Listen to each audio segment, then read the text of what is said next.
buenos días a los estimados participantes y estudiantes de la asignatura Teoría General del Proceso correspondiente a la carrera de Derecho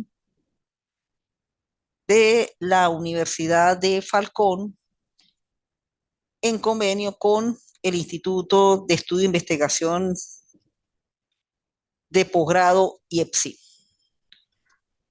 En la mañana de hoy entraremos con la segunda clase sincrónica, en la cual corresponde a el tema del desarrollo del proceso.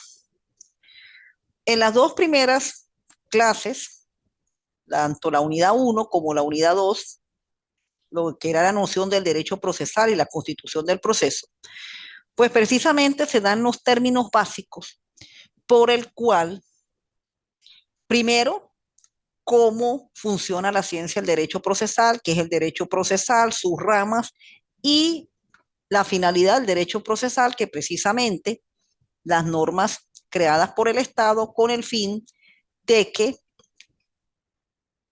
los particulares, a través de los actos que a estas mismas normas establecen, diriman los conflictos y se le dé solución. Bueno, esa situación precisamente se maneja en el campo llamado la trilogía del derecho procesal, porque dentro de esa trilogía del derecho procesal van a interactuar tres elementos por el cual durante la actuación que se lleva a cabo en el órgano jurisdiccional, pues van a participar tres principales protagonistas. Por un lado, la acción en la cual lo llevan a cabo las partes.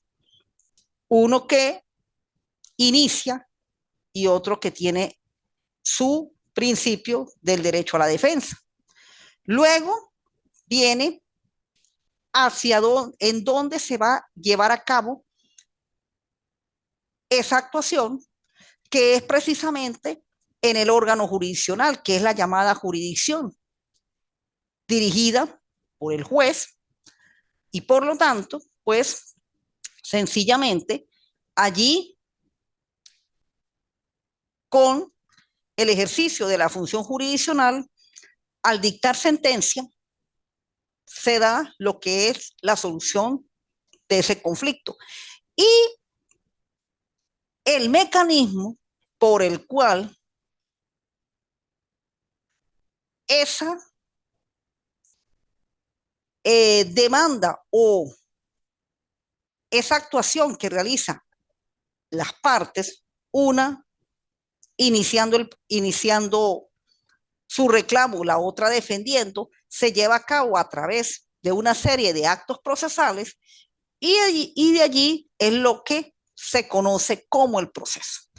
Por eso le explico que actúan estos tres protagonistas porque dentro de su actuación es donde vamos a entrar a la unidad número 3 y ella lleva como título el desarrollo del proceso. Acá ya entramos prácticamente en cómo es que funciona el mecanismo de la actuación procesal que hacen las partes, cómo actúa el órgano jurisdiccional y la solución que se da a ese conflicto. Primeramente, pues desde la propia norma constitucional, el proceso tiene ese rango. Y precisamente los derechos fundamentales de las personas, así como tenemos los derechos a la vida, a la libertad, a la actividad económica, a la integración familiar, a las etapas del ser humano, niñez, adolescencia, hasta la vejez, en la misma naturaleza, pues el reclamo que hacen las personas ante las instituciones de justicia también tiene su garantía y su constitucionalización. Y es por ello que en el desarrollo de los derechos y garantías constitucionales a partir del artículo 19 de la Constitución y específicamente lo que es el artículo 26, el 49, el 257 y previamente todo lo relativo a la administración de justicia del 253 en adelante y el mismo control difuso que hacen los jueces de las sentencias que se dictan con el fin de garantizar la justicia y el debido proceso, pues todo eso se encuentra constitucionalizado. Es decir, desde el momento en que se inicia el proceso, los jueces, quienes lo garantizan su desarrollo, ya tienen que estar apegados a la Constitución. Y luego, naturalmente, el marco legal, el ordenamiento jurídico que en materia procesal está establecido en Venezuela. Uno de los puntos es el debido proceso en el artículo 49, sobre todo lo relacionado con el juez natural, con relacionado al acceso a la justicia, lo relacionado con el acceso a la prueba, lo relacionado con la oportuna respuesta, lo relacionado con la defensa en todo grado del proceso y también la misma responsabilidad que pueden tener los jueces cuando sus sentencias pues ocasionan daños, sobre todo dentro de quien pide la solución de un conflicto, porque muchas veces pueden haber sentencias que hasta cierto punto, en vez de solucionar el conflicto, pues lo que se hace es que termina agravándose y allí los jueces pues incurren en responsabilidad hasta de tipo civil, penal y administrativa, en la cual pues las personas tienen ese acceso a eh, denunciar ese tipo de actuaciones y, como no, también obtener la solución correspondiente. Y los principios formativos, pues son todas aquellas normas que por lo general las leyes del proceso las tienen, son aquellas normas que en las leyes procesales pues las encontramos al inicio de toda la normativa procesal y ellas van a ser las vías, todos estos principios por el cual tanto las partes como el juez tienen que tener muy presente al momento de llevar a cabo el desarrollo del proceso. Por lo menos la parte del oficio inquisitorio, la oralidad, el principio dispositivo en la cual las instancias pues tienen que ser movidas por las partes. En la escritura, generalmente los actos, mayormente en el proceso civil, se llevan bajo escrito, bajo actas por la parte del tribunal, los escritos que presentan las partes, y por eso una de las situaciones o una de las recomendaciones que le hago a los estudiantes, y a lo mejor en esto yo insisto bastante en la corrección, es la manera como presentan los escritos. Sobre todo en lo relacionado con los ensayos, con el informe y hasta con el mismo trabajo que se coloca al fin, la última evaluación. Porque muchas veces en la forma y en el estilo de la redacción es donde se va a tener ese éxito dentro del proceso. Por lo menos escritos llevados a cabo de manera, si se trabaja con letra de molde, bueno, tener un orden en esa letra de molde, tratar de que si el escrito se hace a mano, pues lo más lineal posible, tratar de respetar los márgenes, las líneas, los párrafos, ¿ve? Porque todo eso contribuye a que a la final el resultado del proceso sea satisfactorio para la parte, sobre todo para quien inicia y reclama su derecho. Entonces, si de repente ustedes ven que le hago una retroalimentación con respecto a la parte de los márgenes, mire, eso es una de las retroalimentaciones que tienen que ser observadas, porque mañana o pasado, cuando ya estén dentro del ruedo, como lo es el ejercicio profesional, pues ahí es donde van a empezar uno a mostrar su estilo como abogado y no pasar esas penurias de estarles regresando documentos, de estar haciéndole correcciones, de estar, porque sencillamente ya el nuevo proceso en Venezuela, pues dentro de la demanda, pues hay que cumplir los requisitos. Y si no se cumplen con esos requisitos, pues hay un despacho saneador. Ese despacho saneador es precisamente para corregirse. Si no se hace como se indica, pues lamentablemente ya va a tener el primer obstáculo negativo en la cual no se le va a dar curso al proceso y de esa manera, pues intentarlo en otra oportunidad. La rigidez, la flexibilidad, inmediatez directamente.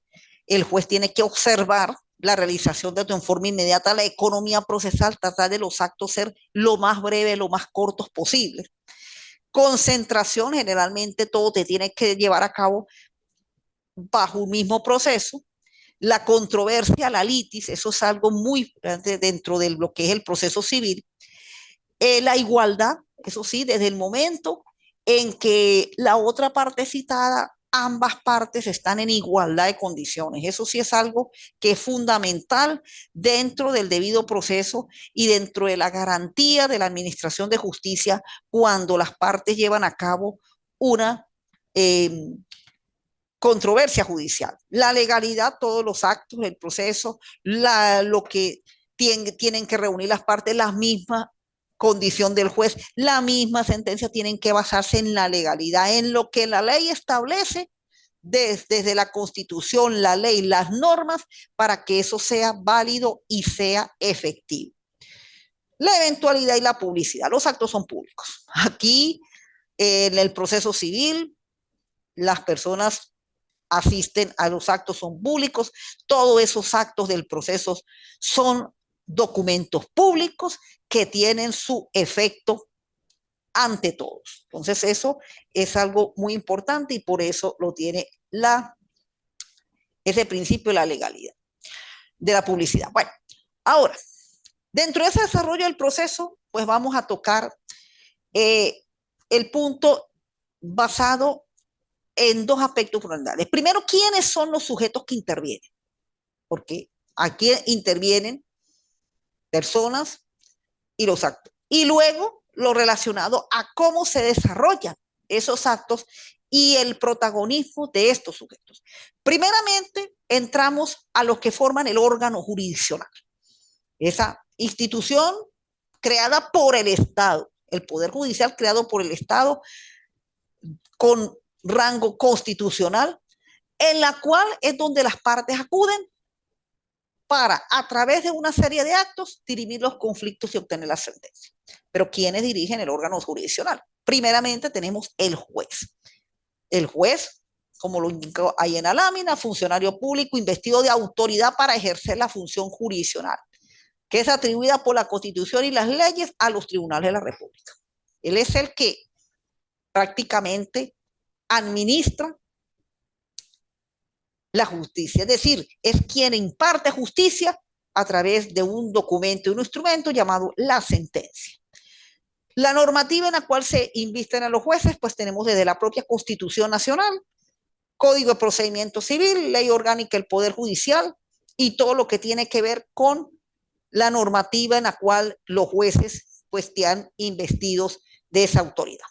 Y están estos funcionarios que son colaboradores inmediatos del juez en la realización de la función jurisdiccional, como lo son el secretario, que prácticamente ejerce esa parte administrativa, ejerce esa parte del primer enlace entre las partes y el juez, y el alguacil, que más que todo es el funcionario de vigilancia, de policía, se le puede llamar, y hasta es el que se encarga de todo lo relacionado con la correspondencia, el orden del tribunal, y dentro del proceso, él es el que realiza el acto de la citación, porque el juez dicta el acto de citar, pero quien lo materializa es el alguacil a través de la entrega de la boleta a la parte que hay que citar, que por lo general es la parte demandada.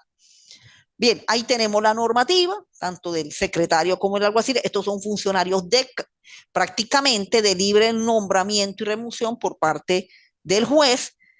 Son funcionarios públicos. Este, Tienen, verdaderamente hacen su carrera. Ya a raíz de la nueva constitucionalización del proceso y toda esta normativa del Poder Judicial, por lo menos en el caso del juez, necesariamente tiene que ser abogado.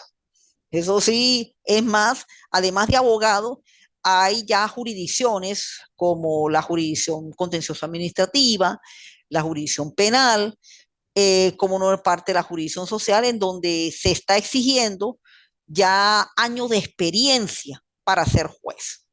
Por lo menos muchos ya se exige que sea a partir de 5 años, otros a partir de 10 años, y más que todo a nivel de la sala, de las distintas salas del Tribunal Supremo de Justicia, no solamente años de experiencia en cuanto al ejercicio de la función jurisdiccional, sino tener méritos académicos, es decir, estudios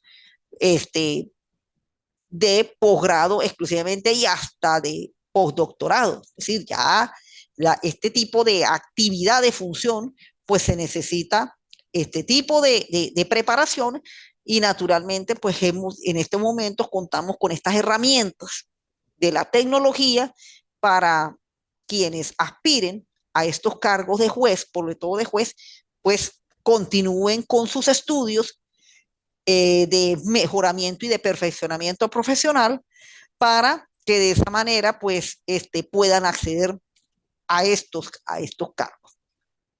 Bien, tenemos igualmente ya el secretario, aunque en un primer momento no necesariamente tenía que ser abogado, pero ya las nuevas normativas de la Dirección de la Magistratura y del Tribunal Supremo, quienes dirigen todo lo que es relacionado con la organización de los tribunales en Venezuela, pues también el secretario tiene que ser abogado.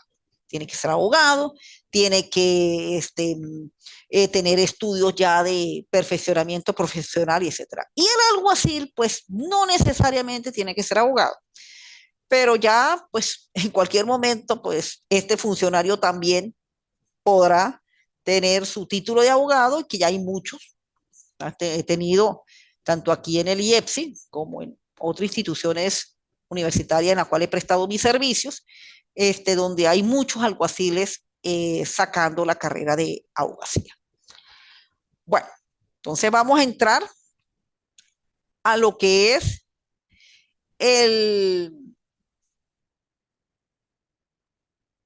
a lo que es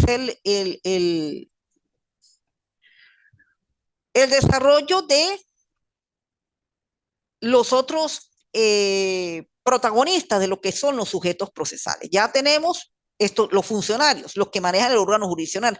Ahora, quienes le dan lo que se llama el inicio del proceso. Y, y una vez que se inicia el proceso, el impulso del proceso, que son las llamadas partes. ¿Qué son las llamadas partes?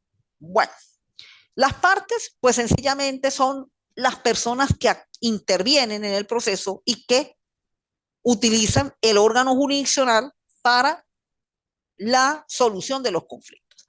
Estas personas pueden ser tanto naturales como jurídicas, porque recordemos y recuerden ustedes que en derecho, la persona como sujeto del mismo derecho tiene dos calificaciones. La natural, que es el individuo de la especie humana, y la jurídica, que es aquella creada por la ley, que son sencillamente las llamadas corporaciones, asociaciones, fundaciones, en la cual, por medio de reunión de personas naturales, a través de unos estatutos y a través de un registro, son creadas para llevar a cabo actuaciones de orden jurídico, más que todo desde el punto de vista comercial, que es para lo cual se crean las personas jurídicas. Bueno, pero vamos a partir ya de la definición de Loreto. Luis Loreto, un importante jurista venezolano, en la cual el concepto de parte se explica de la siguiente manera. Toda persona que se afirme titular de un interés jurídico propio tiene la cualidad para hacerlo valer en juicio, cualidad activa, y toda persona contra quien se afirme la existencia de interés en nombre propio tiene a su vez la cualidad de sostener en juicio, la cualidad pasiva. Y tenemos la cita, la página de su libro, esto se de relacionado con el libro de las partes en el proceso, que está ahí recomendado en el material, en la bibliografía que les suministro a ustedes, por el cual la autora toma la definición del jurista venezolano Luis Loreto. ¿Y esto en qué se traduce? Acá, tanto en la definición de Loreto como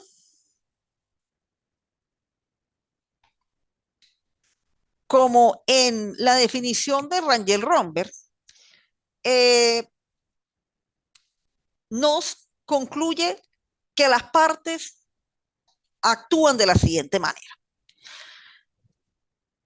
El doctor Loreto parte de cualidad e interés tanto para iniciar el juicio como para sostener el juicio. Precisamente, para actuar en juicio, y por ello se tiene que seguir los principios constitucionales y legales del proceso, es que la parte tiene que estar investida de legalidad y de legitimidad. Y esa legalidad y esa legitimidad es lo que va a prevalecer en que quien sea parte debe administrar una cualidad, es decir, y tener un interés para poder actuar ese oficio. Ahora, ¿de dónde viene esa cualidad y ese interés para ser legítimo y legal? Para ello, tiene que producirse una situación de relación jurídica material, que es precisamente un acto jurídico que se derivó en un negocio jurídico realizado entre esas dos personas. Un acto jurídico porque puede ser un acto desde el punto de vista que no tenga consecuencias pecuniarias. Por decir algo, el acto del matrimonio, cuando se disuelve el mismo a través del divorcio, pues tiene que previamente haber existido un acto de matrimonio, y dentro de ese matrimonio, pues los contrayentes son los que tienen la cualidad, el interés y la legitimidad para poder actuar en el juicio en el caso de la disolución del matrimonio. Pero si vamos a un caso, a una situación donde haya situación de devengación pecuniaria, ahí tenemos que precisamente esa relación material va a depender del negocio realizado por ellas.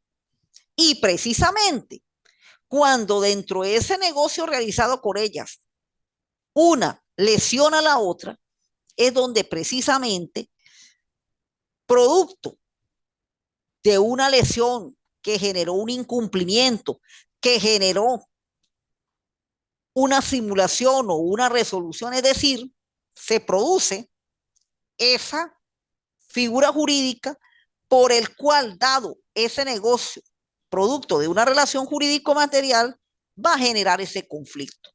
Pero precisamente ese conflicto tiene que visualizarse de que tanto el uno como el otro participaron dentro de ese negocio, porque ahí no puede ser otra persona diferente, porque de lo contrario habría ilegitimidad, habría falta de cualidad, y esa acción que se interpone por medio de la demanda puede ser declarada inadmisible por el juez. Por ello, la definición de Loreto, y complementado aquí con la definición de Rangel Romberg, otro jurista venezolano muy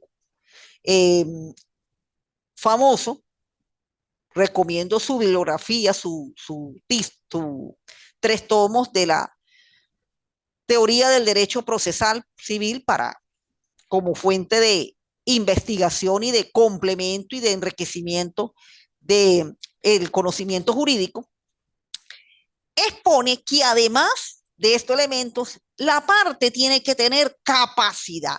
Y es aquí donde tenemos que remontarnos a derecho civil personas, en donde esa capacidad es de dos tipos. Primero, que esté establecida por la ley.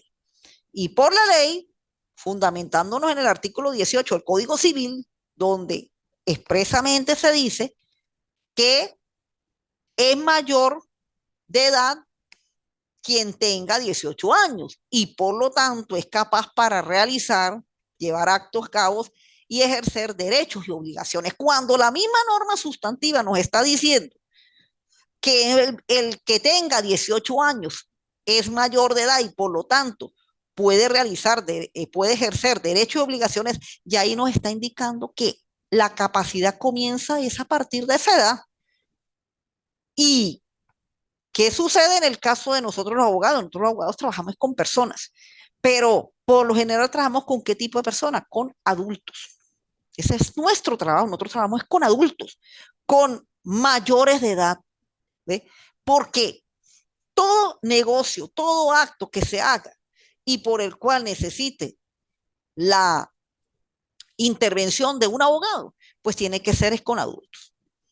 Salvo, como lo dice la norma del 136 del Código de Procedimiento Civil, salvo las limitaciones establecidas con la ley. ¿Y dónde estarían esas limitaciones? Por un lado, en la capacidad de goce, en la capacidad de obrar, que es la que se determina por la ley, estaría en el caso de los menores de edad, los niños y adolescentes, donde hay determinadas actuaciones que tienen que realizar los niños y adolescentes, entonces por lo tanto ellos tienen que su capacidad ser complementada por medio de su representante legal, en este caso los padres. Y tenemos la otra limitación, que es la capacidad del ejercicio, que tiene que ver con la aptitud física de la persona, es decir, con la capacidad de discernimiento, de conciencia, en la cual, pues, tiene que ser complementada por medio de un tutor cuando ella es declarada entredicho por medio de una sentencia judicial. Entonces, esas dos limitaciones que establece la ley, pues, está en eso. Y se completa el 136, en la cual, cuando aparte de que son capaces para orar en el juicio, las personas que tengan el libre ejercicio de sus derechos, es decir, que tengan tanto la capacidad de goce como la capacidad de ejercicio, las cuales pueden gestionar tanto por sí como por medio de apoderados. Y aquí es donde entramos nosotros, quienes ejercemos la profesión de derecho, de abogados.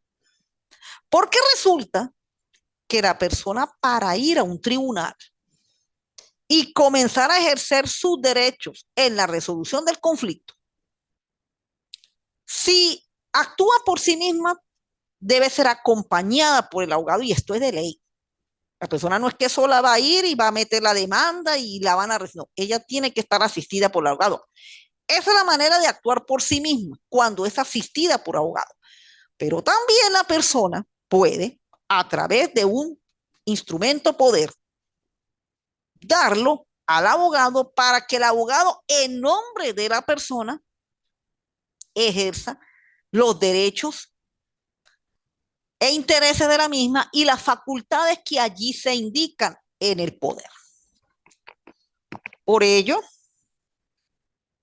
es que tenemos que el poder, la representación judicial, y eso se hace en forma de documento, en la cual, en el documento se especifica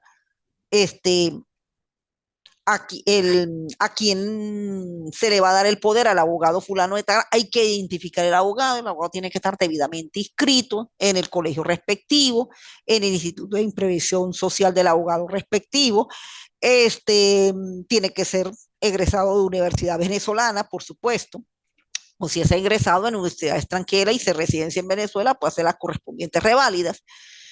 Se le indica sus facultades, qué es lo que va a hacer en el juicio. ¿Sí? Entonces, ahí sería como abogado.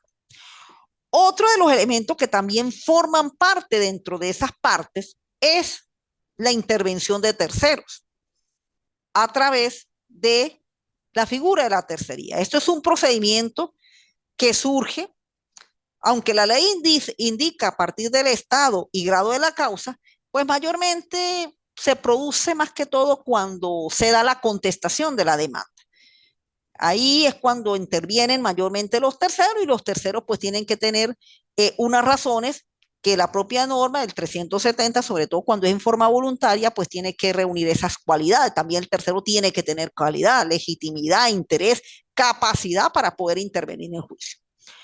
En la lámina, pues ustedes observan un comentario acerca de la intervención de tercero en el proceso. Puede ocurrir de diferente forma, en forma voluntaria, que abarca los supuestos de la intervención agresiva, principal, apelación de tercero u oposición de embargo, hasta la coactiva u obligatoria forzosa, que está cuando el sujeto es contraído a intervenir en un proceso determinado en la que se incluye la cita de saneamiento o de garantía.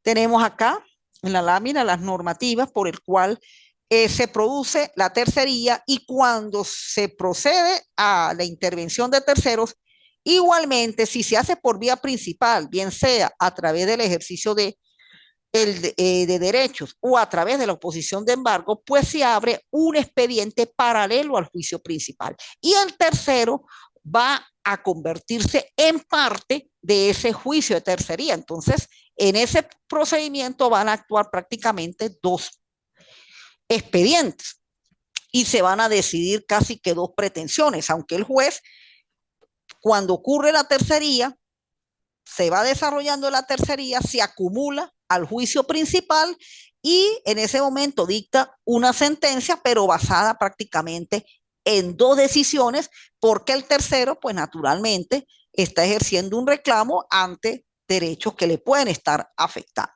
Se abre un expediente paralelo al principal y de allí pues va a seguir el mismo curso del procedimiento ordinario como lo tiene el juicio principal.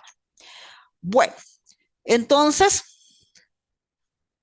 además de las partes, quienes precisamente inician el primer acto, primeramente, que es la demanda, luego la contestación, previa citación del demandado, pues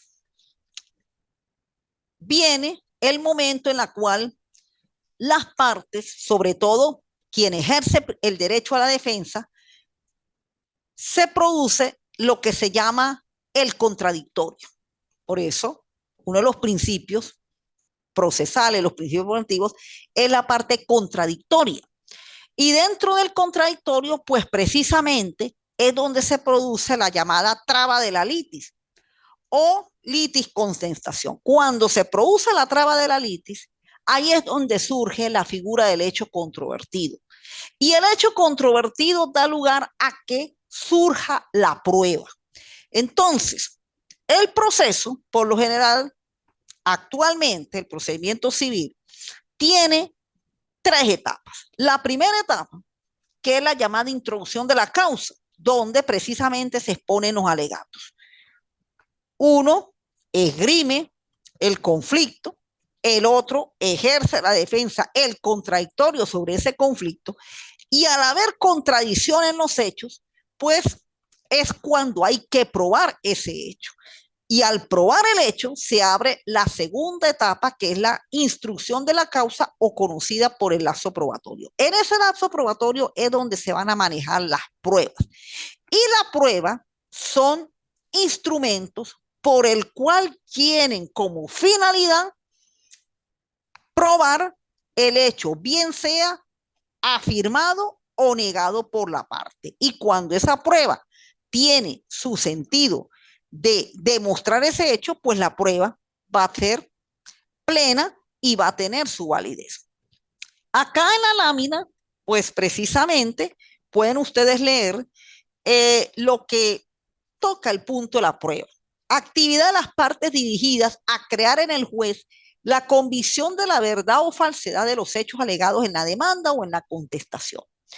La prueba es el acto de las partes, no del juez. Por lo tanto, las partes suministran el material probatorio al juez del mismo, de modo que suministren los temas de las pruebas en sus alegatos. Es una manifestación del principio dispositivo en que el juez debe atenerse a lo alegado y probado en ambos. Acá, y es muy importante que en la formación del abogado tenemos que tener ese criterio en la cual cuando se va a iniciar un conflicto, bien sea que se actúe como demandante o como demandado, sobre qué medios las partes llevaron a cabo la realización de ese hecho. Porque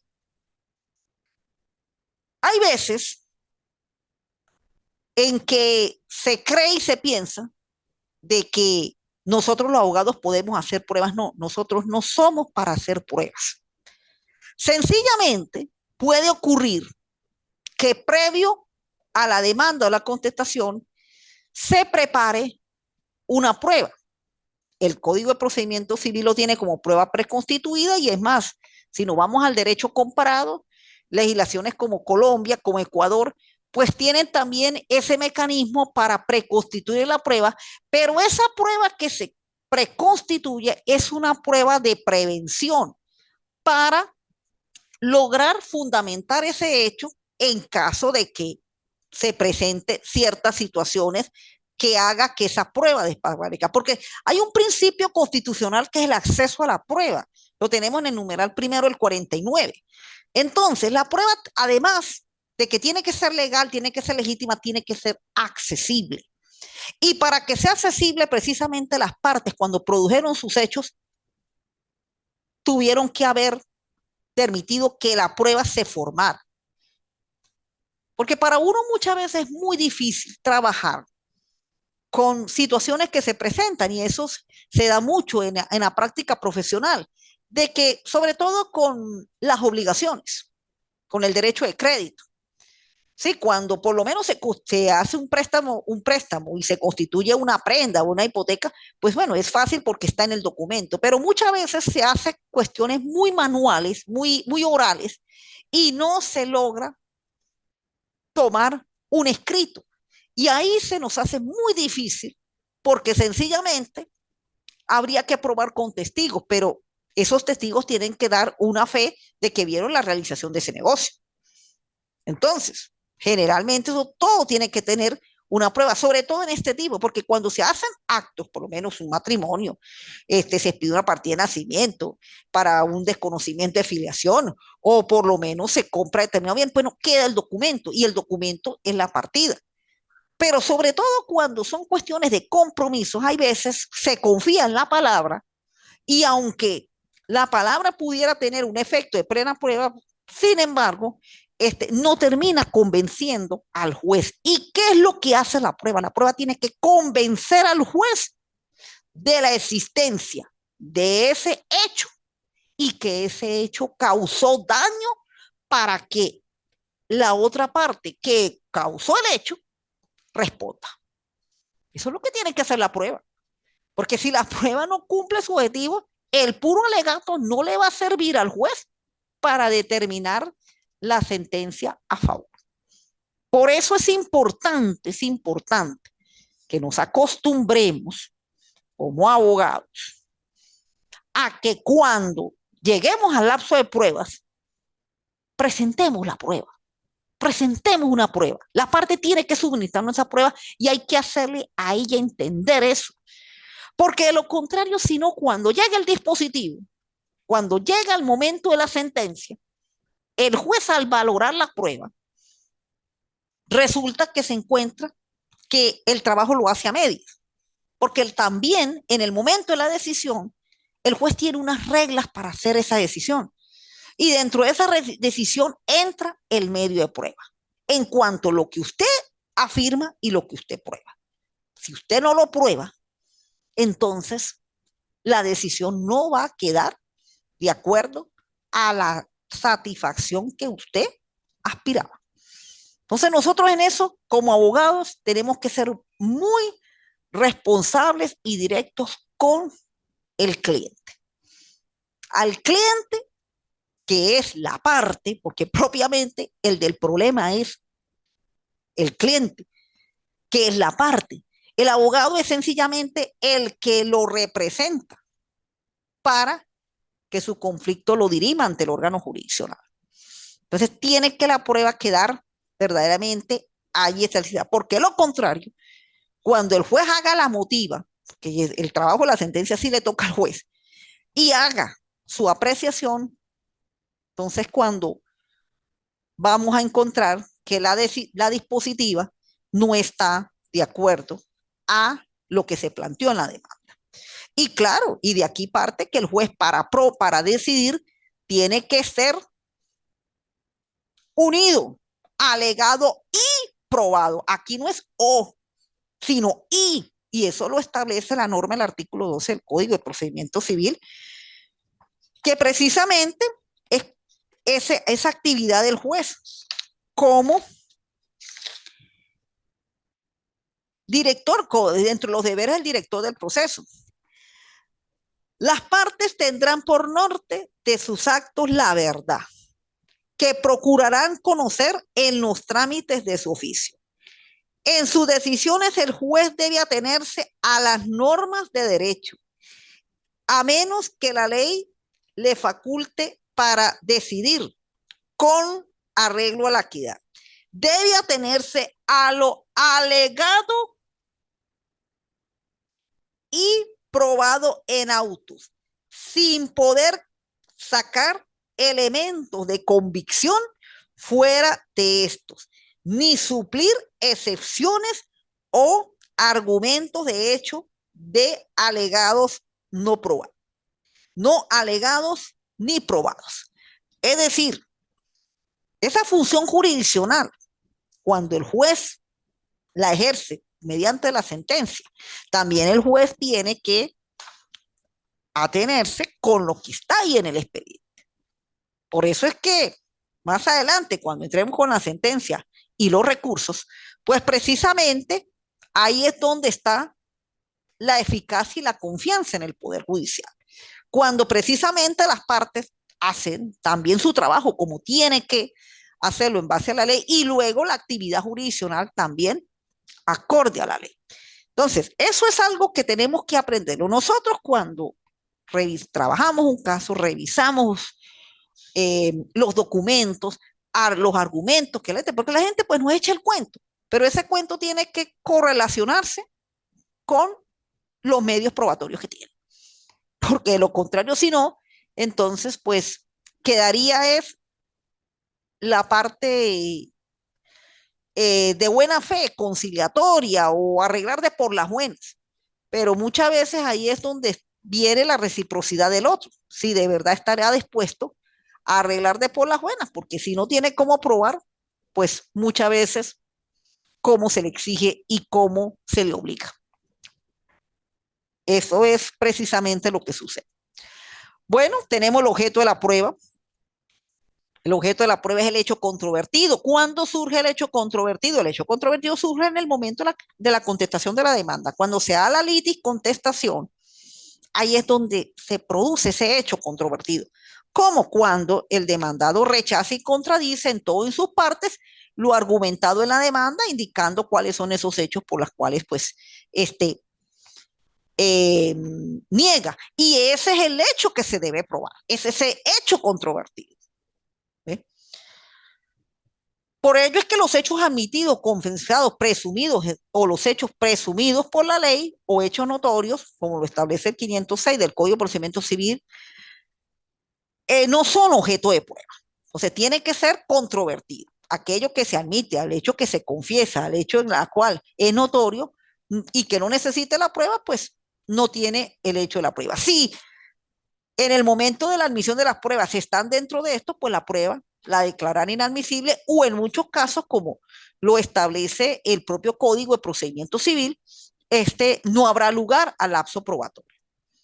Por lo menos cuando hay la confesión ficta en la cual el demandado no contestó demanda ni tampoco probó un hecho que le alegara, pues ahí operaría la confesión ficta y por lo tanto se consideran admitidos todos los hechos que se presentaron en la demanda. Aquí tenemos una importante opinión del jurista italiano Francesco Carneluti, en la cual el hecho controvertido son los hechos afirmados por una parte y no admitidos por la otra. En la práctica, el hecho controvertido es un hecho negado o contradicho. Excepcionalmente, el silencio de la parte acerca del hecho afirmado por la contraria y para la ley como la negación del hecho. Excepcionalmente. Por eso es que mi recomendación es que cuando la parte demandante entra al lazo probatorio, así el demandado no haya contestado demanda, el demandante tiene que presentar sus pruebas. Debe presentarlas. Se puede pedir la confesión ficta, pero presentar sus pruebas para tratar de que no entre dentro de esto, porque hay figuras, por lo menos, que el silencio sí significa la negación del hecho, por lo menos en el caso del silencio administrativo. En los procedimientos de la administración pública y en los contextos, todo lo que es silencio administrativo se traduce como una negación de la autoridad administrativa. En el caso de los juicios de divorcio, cuando se lleva por vía contenciosa, si en los actos conciliatorios y en el acto de contestación de demanda, el demandado, el cónyuge demandado, no diere lugar a ello, igualmente hay que probar la causal, se abre el lazo probatorio. Es decir, excepcionalmente para ciertos derechos civiles, sí, la confesión ficta funciona, pero hay algunos casos donde no funciona la confesión ficta. Por lo tanto, si se traduce como la negación de hecho, por eso, como lo explica el maestro Carneluti, hay que presentar pruebas y el juez admitir si hay o no lapso probatorio. Es decir, el objeto de la prueba judicial pudiera ser aquellos hechos o situaciones materiales o conductas humanas que se alegan como fundamento del derecho que se pretende y que sean de interés para el juicio y que sean susceptibles de demostración histórica. Si esto tiene que verse mucho con lo que ocurrió en el pasado, porque usted prueba es lo que realizaron, lo que realizaron es lo que se prueba. ¿Ves? ¿Cómo se llevó a cabo esa realización del hecho y por qué se produjo verdaderamente el conflicto?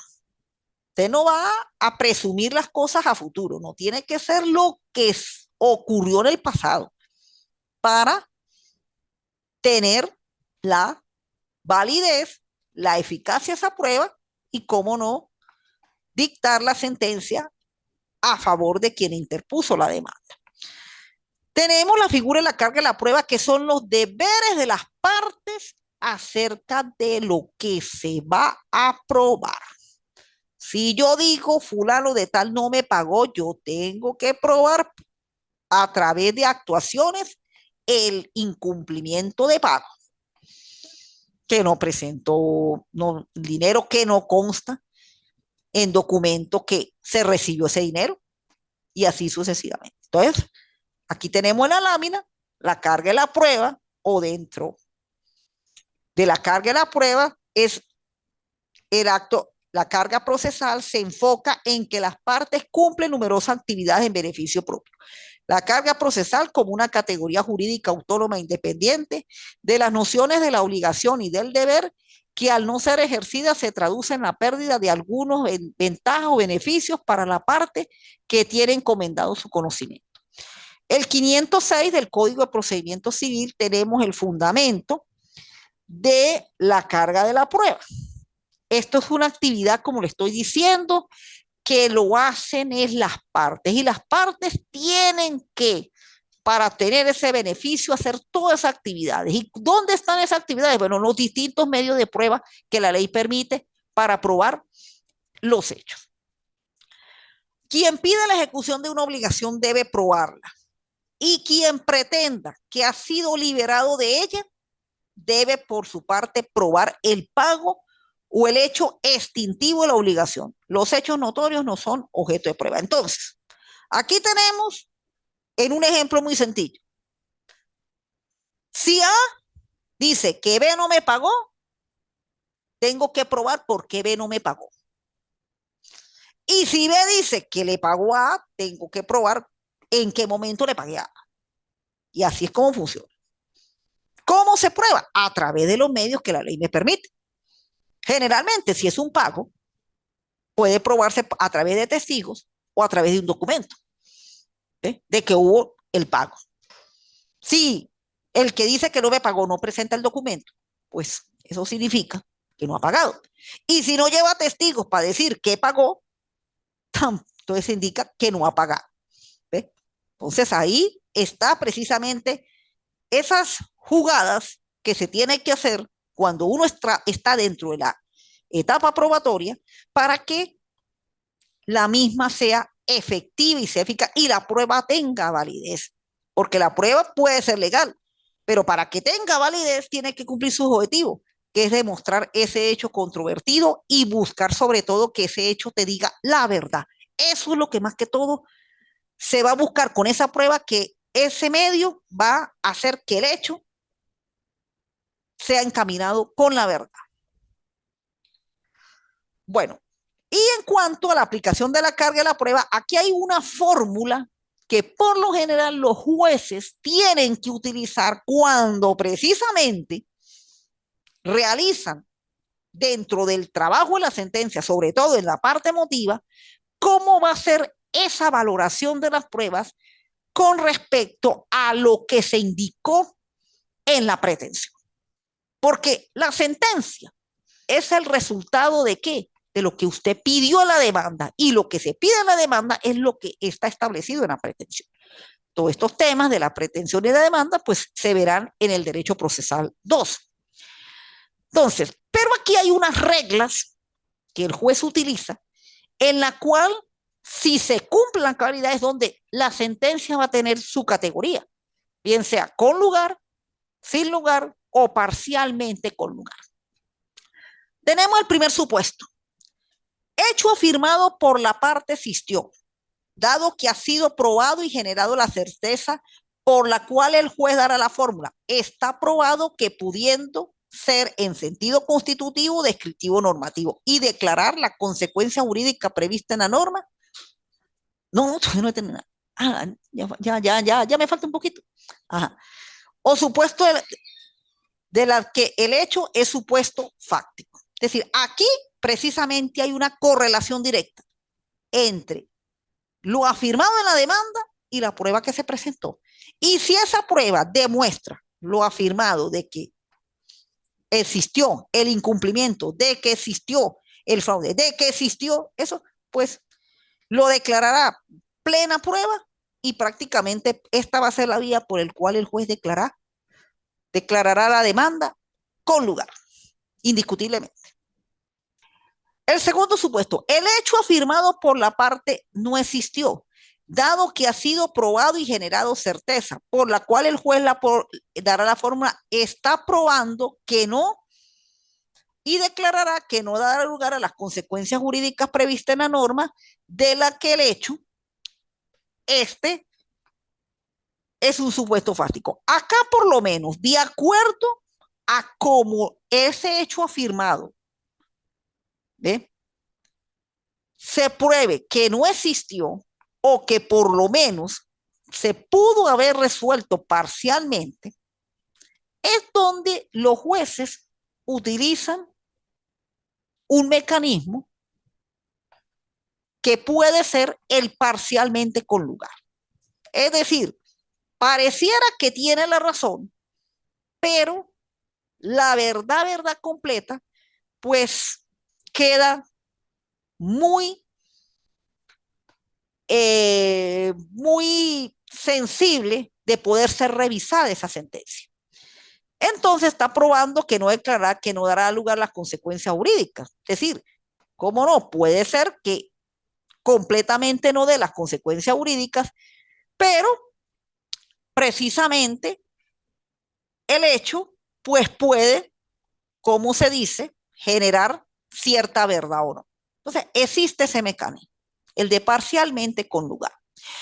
Y en el tercer hecho, pues aquí sí está indicado que el hecho afirmado no ha llegado a ser probado su existencia o inexistencia, lo cual no se ha producido la certeza sobre el mismo, ni positiva ni negativa.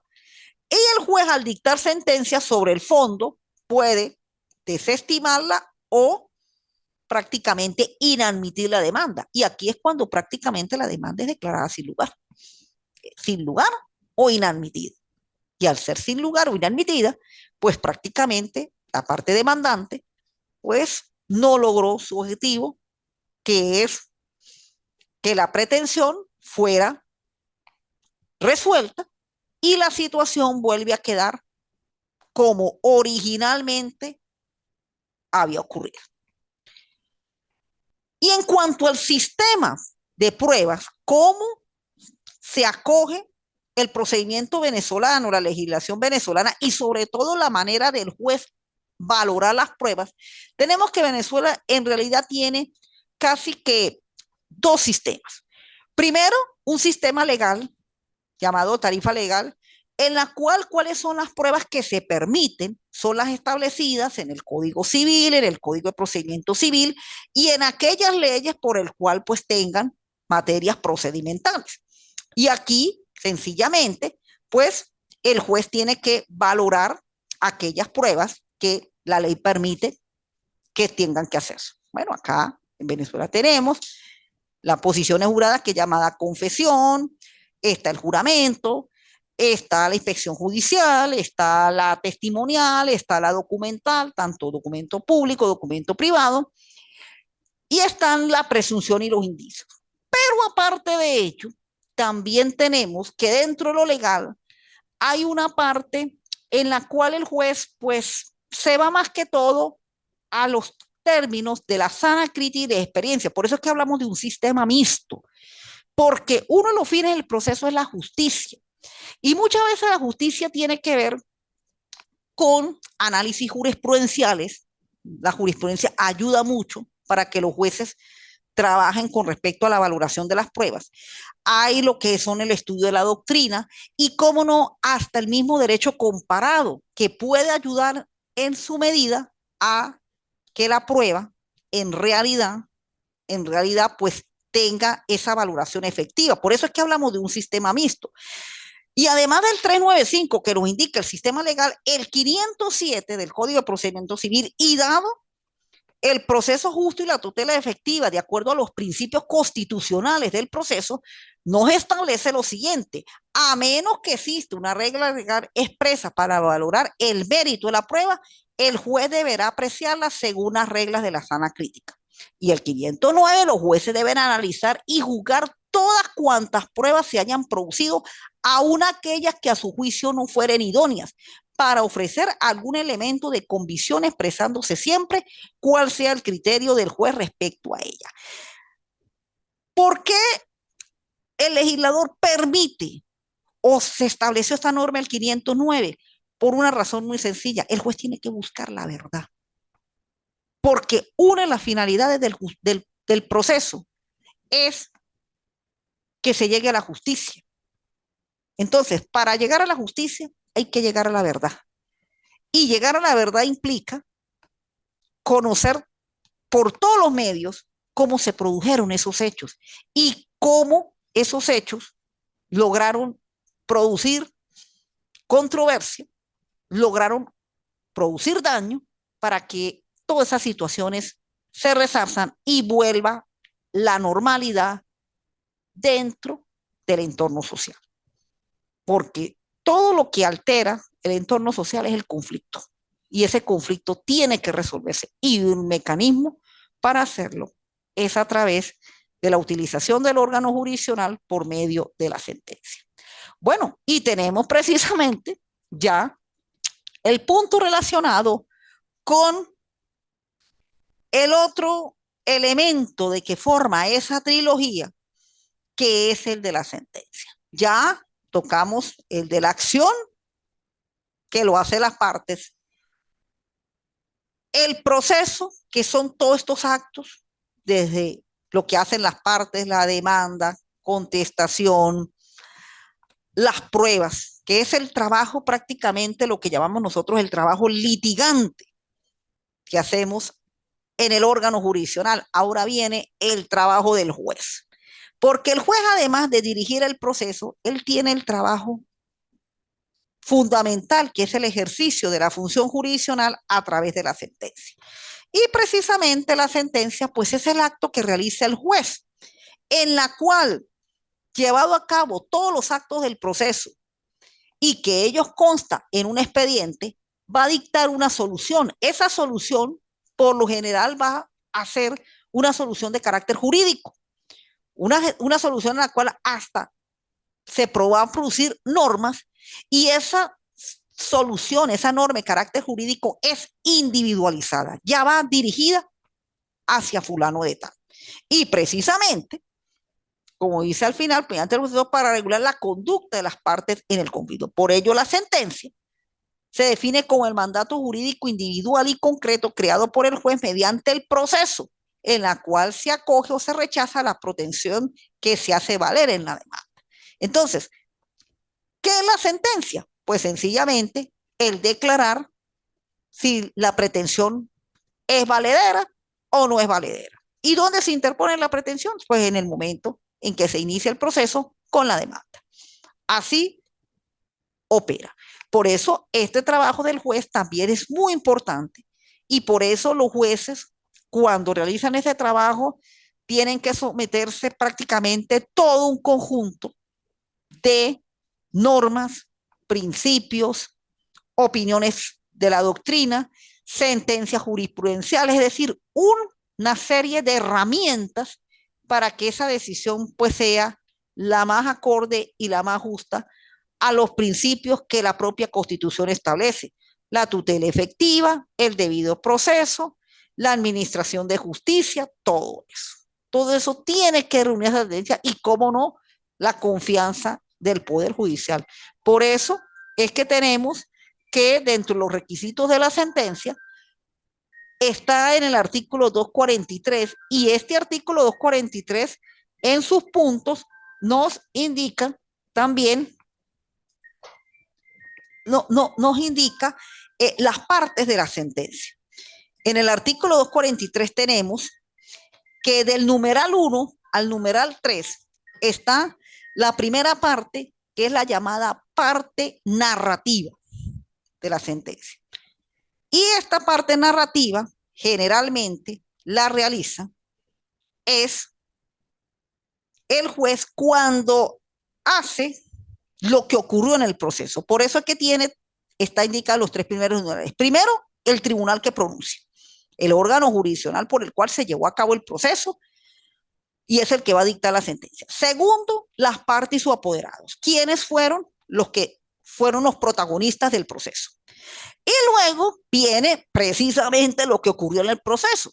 Una síntesis clara, precisa y lacónica de los términos en que ha quedado planteada la controversia, sin transcribir en ella los actos del proceso que consten. Es decir, el acto, por lo general, no se va a describir completa la demanda, ni contesta la prestación, ni completo la no, sino sencillamente dónde ocurrieron, cuándo ocurrieron, el folio donde ocurrió el acto, la declaración, si fueron las pruebas, qué pruebas se promovieron, qué pruebas se evacuaron, dónde consta, es decir, indicar lo ocurrido en el proceso, pero de una manera breve y sencilla. Entonces, aquí en esa primera parte narrativa, pues tenemos precisamente entrelazados los tres elementos que forman parte de la trilogía del derecho procesal. El tribunal, la función jurisdiccional. Las partes y sus apoderados, la acción. Y una síntesis clara y precisa, el proceso. ¿Sí? Entonces, ahí tenemos que se llevó a cabo y se cumplió estos tres elementos de cómo se constituye el proceso, a través de estas tres personas. ¿Sí? Estos tres entes, la acción, jurisdicción y el proceso. Ahora sí, viene lo que es propiamente el trabajo del juez, y ahí es donde se aplican todas las reglas, todas las normas, los motivos de hecho y de derecho de la decisión. Y ese es el trabajo que precisamente hace el juez. Es en esa parte emotiva, es esa parte donde realmente el juez produce derecho. Es ahí. Y eso es lo que realmente revisa uno. Se revisa cuando se ejercen los recursos. Luego tenemos la parte dispositiva, los numerales 6 y 7, los numerales 5 y 6, la decisión expresa positiva y precisa con arreglo a la pretensión deducida y a las excepciones o defensas opuestas, sin que en ningún caso pueda absolverse de la instancia, y el 6, la determinación de la cosa objeto sobre la cual recae la pretensión, que más que todo, pues es lo que se indica en el petitorio. Clase de sentencia, las sentencias definitivas, pues es cuando se termina el juicio. Las interlocutorias son para resolver ciertos actos del proceso en la cual pues los jueces resuelven y por el cual dicta una decisión corta, y luego tenemos definitivas, absolutorias, condenatorias, está más que todo se utilizan en el derecho, en el proceso penal, constitutiva y declarativa y condena, todo de acuerdo. Esta sentencia constitutiva y declarativa va a depender de la pretensión de lo que se pidió, y primera y segunda instancia es el grado en el cual funciona el proceso. Y de reposición, pues son aquellas decisiones donde ordenan realizar de nuevo el acto procesal donde se quebrantó ciertas normas del proceso. Y tenemos otras formas, y con esto ya terminamos la clase y el desarrollo de la unidad. Determinar el juicio son aquellos actos que realizan las partes, pero que tienen que tener su homologación por parte del juez. Es decir, aquí en esta forma de terminar el proceso entra mucho la voluntad de las partes.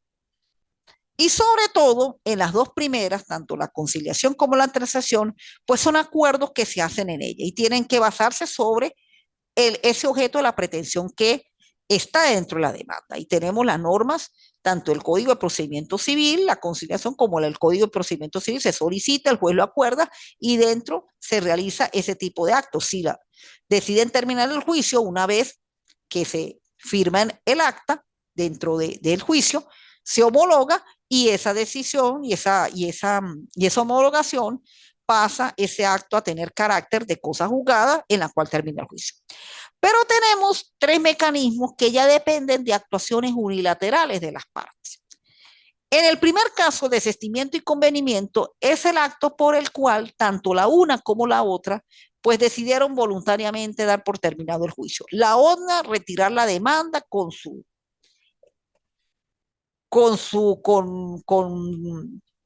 resultado, es decir, se retira de la demanda y del proceso, en la cual para volverla a intentar tiene que dejar pasar 90 días. Y el convenimiento es la aceptación que hace el demandado de lo ocurrido en la demanda. Ahí sí ya eso es del demandado, conviene, y por lo tanto Pácate se homologa y termina el juicio. Y tenemos el último caso, y aquí sí les hago mi recomendación a ustedes que se están iniciando dentro de este estudio de el derecho, de que tenemos que tener sentido de responsabilidad, porque precisamente la aprehensión es la forma de terminar el proceso cuando se produce la falta de impulso procesal, porque el proceso civil tiene un carácter dispositivo todavía. Nosotros todavía seguimos con el principio dispositivo, que él se mueve a instancia de parte. Si la parte no está moviendo el juicio, pues llega el momento en que se dejaron de hacer las actuaciones y la misma ley indica cuándo esto termina, porque eso no puede durar una eternidad en ese expediente haciendo nada, en la cual pues dé una incertidumbre. Entonces, cuando, de acuerdo con el supuesto del 267, por lo menos en el caso de la citación, pasa un mes y no se realizan los actos relativos a la citación, es decir, bueno, no se paga las copias, no se le suministra lo necesario al alguacil para que se trabaje, pues la aprehensión opera y ahí termina el juicio. Que pase un año y no se reactive el proceso, pues igualmente perime, y esto sencillamente es por esa parte de no seguir insistiendo en ello. Pero también esto juega mucho el comportamiento del cliente. Por eso, más que un precepto legal, aquí le hablo por mi experiencia como abogado litigante. Uno tiene que ser sincero con el cliente cuando se hacen estos juicios, cuando uno entra a un juicio. En este momento, en Venezuela tenemos prácticamente la suspensión del principio de la gratuidad. Ya en Venezuela la gratuidad por los momentos está suspendida. No digo que esté derogada porque la norma sigue vigente, pero está suspendida.